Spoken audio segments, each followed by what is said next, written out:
representative of the small intestine, most likely the duodenum. We don't have the key for this, who knows where it is. So where I'm standing, this portion of it here, this represents the lumen, the inside where your digested food is going through. This represents the superficial part where your abdominal cavity would be right here. Okay? So it's divided into four main big layers. These structures here are the villi, the three projections that are sticking up. They increase the surface area and so on. So from the villi down to, and I'll put my thumbs here, including that first red band. Okay, from where I'm standing, from the villi down to the first red band, that is the mucosa. The mucosa is further subdivided into three other layers.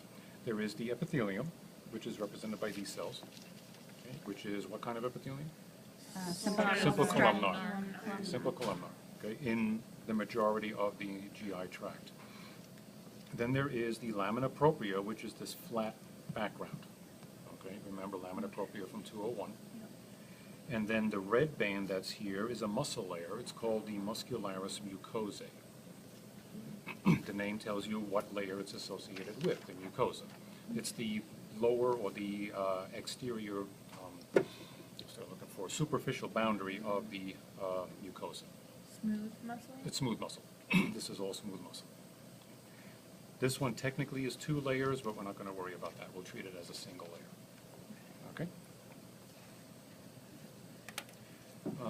Let's see. While I think of it, down here, this is a highlighted area of the cells in this little pit. And this... Oh, it's this portion. Yeah, just this area down here. Yeah, just a highlight. What the heck is that? That's supposed to be an arrow pointing to that. So, like a magnifying glass. Gotcha. So this represents the simple columnar epithelial cells with the blue nuclei at the bases. that a Here, goblet? those are goblet cells. Okay. Even a couple of these things which have nothing in them are also supposed to be goblet cells up here. They just highlighted it there. And then these guys with the little red dots in them are secretory cells. Now, not having the key, they could be one of two things. The enteroendocrine cells, which are producing the intestinal hormones, or enzyme-producing cells, producing some of the digestive enzymes. That's just their representation. The granules are the secretory products. Okay? So that takes care of the mucosa.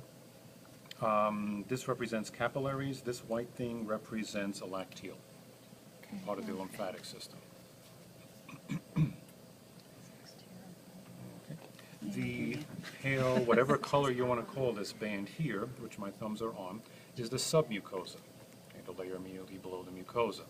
It contains a bunch of stuff, larger blood vessels, nerve plexuses, connective tissue, all that good stuff. Okay? Kind of like the dermis of the skin, if you want to make an analogy. Okay? The large bands here, the red ones, is the muscularis externa. It's the superficial muscle layer. It is thicker than this one. This also is 2 separate muscle layers, and we're going to distinguish between the 2 of them. The deep one, which is this one here, is the circular muscle layer. It runs circular around the intestinal tract. This one is the longitudinal muscle layer. It runs lengthwise. Okay? Okay. Now, the way this is sectioned, it makes it think it's opposite. Okay? But because of the orientation that this cut was made, which I don't agree with, it looks like this is the circular and this is the longitudinal, because this looks like a transverse cut of muscle fibers. But regardless of orientation, the deep layer is always the circular layer. The superficial layer, or the outside layer, is always the longitudinal layer. Always, always, always. It's like they cut it the opposite way. Yeah, they took the section at a right angle to what you would normally expect it to be. That's all they did. And, or whoever made this got it backwards, one of the 2. And then this bottom thin area here is called a serosa.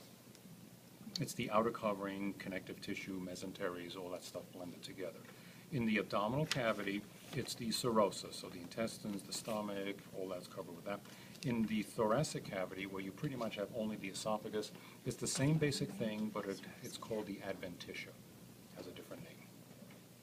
Wait, can you say that again? Adventitia, Okay. around the esophagus. Same Oh, in thing. the esophagus. Same layer, but in Okay. the thoracic cavity, it's called the adventitia. Okay.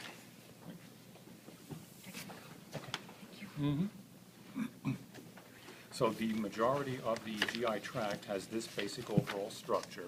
There are some minor modifications in the stomach and in the esophagus to some of these areas, but we'll go over that in lecture. Okay?